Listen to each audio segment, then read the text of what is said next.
ओम नमो भगवते वासुदेवाय। आइए आज हम आपके लिए लाए हैं 16 दिनों तक किए जाने वाले महालक्ष्मी व्रत की पावन कथा।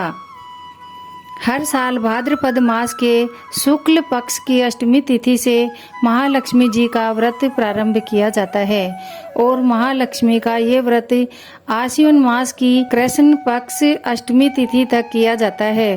धन की देवी माँ लक्ष्मी जी को समर्पित यह व्रत 16 दिन तक किए जाते हैं। महालक्ष्मी के व्रत में माँ का आशीर्वाद पाने के लिए पूरी विधि के साथ यह व्रत किया जाता है। माँ की पूजा व व्रत करने से 8 प्रकार की सिद्धियां प्राप्त होती है। माँ लक्ष्मी धन व समृद्धि की देवी है, इसीलिए धन और समृद्ध जीवन की कामना करने वाले यह व्रत व पूजा जरूर करें। माता के व्रत व कथा से सभी मनोकामनाएं पूरी होती है। एक समय की बात है, किसी गांव में एक गरीब ब्राह्मण रहता था जो भगवान श्री हरि का अनन्य भक्त था। वह उठते बैठते सोते जागते श्री हरि की भक्ति किया करता था। एक समय उसकी भक्ति से प्रसन्न होकर भगवान श्री विष्णु ने माता लक्ष्मी से कहा, देवी यह ब्राह्मण मेरा परम भक्त है।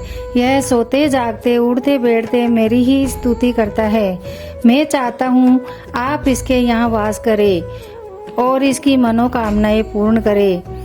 तब लक्ष्मी जी ने कहा, स्वामी इस गरीब ब्राह्मण के घर में मैं निवास कर सकती हूँ, लेकिन जब तक कोई भी भक्त श्रद्धा भाव से मेरी पूजा अर्चना ना करे और मुझे अपने घर में आमंत्रित ना करे, तब तक मैं किसी के भी घर में नहीं जाती। माता लक्ष्मी की यह बात सुनकर भगवान विष्णु धरती लोक पर एक साधु के वेश में ब्राह्मण के घर पहुँचे और कहने लगे, हे ब्राह्मण, अगर तुम अपनी दरिद्रता दूर करना चाहते हो तो लक्ष्मी नारायण मंदिर के पास एक महिला उपले थापने आती है। तुम उस मंदिर के पास जाकर उसे अपने घर में आने का आमंत्रण दो। इस प्रकार तुम्हारे घर में लक्ष्मी जी का वास हो जाएगा। तब वह ब्राह्मण बोला, प्रभु फिर तो वह श्री महालक्ष्मी जी ही है। तब साधु वेश में श्री हरि बोले, हाँ हाँ वह स्वयं महालक्ष्मी है।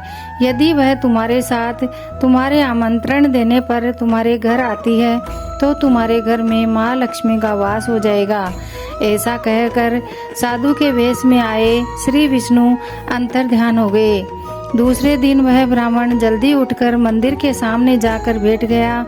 जैसे ही माँ लक्ष्मी वहाँ उपले थापने आई तो वह ब्राह्मण उनके पास गया और उन्हें अपने घर आने का आमंत्रण दिया। तब ब्राह्मण की बात सुनकर माँ लक्ष्मी समझ गई कि जरूर यह सब श्री हरि विष्णु की ही माया है। तब माँ लक्ष्मी उस ब्राह्मण से बोली, हे ब्राह्मण, तुम 16 दिनों तक महालक्ष्मी का व्रत पूरे विधि विधान से करो और रात में चंद्रमा को अर्घ्य दो तो मैं तुम्हारे घर अवश्य आऊंगी। तब ब्राह्मण ने देवी के कहे अनुसार पूरे विधि विधान से 16 दिनों तक महालक्ष्मी व्रत किया और उत्तर दिशा की तरफ मुंह करके लक्ष्मी जी को भी पुकारा। अपने वचन को पूरा करते हुए माँ लक्ष्मी उस ब्राह्मण के सामने प्रकट हुई और उन्होंने ब्राह्मण के सभी कष्टों को दूर किया। उसके घर को धन धान्य और सुख शांति से भर दिया। इस प्रकार जो व्यक्ति 16 दिनों तक पूरे विधि विधान से माँ लक्ष्मी का व्रत करते हैं, माँ लक्ष्मी उनसे प्रसन्न होती है और उनके घर में वास करती है। हे माँ, जैसे ब्राह्मण के घर सुख और समृद्धि की, वैसे कथा करने वाले सुनने वाले सबके घरों में करना। खूब धन के भंडार भरना, कहानी अधूरी हो तो पूरी करना और पूरी हो तो मान बढ़ाना। बोलो महालक्ष्मी माता की जय।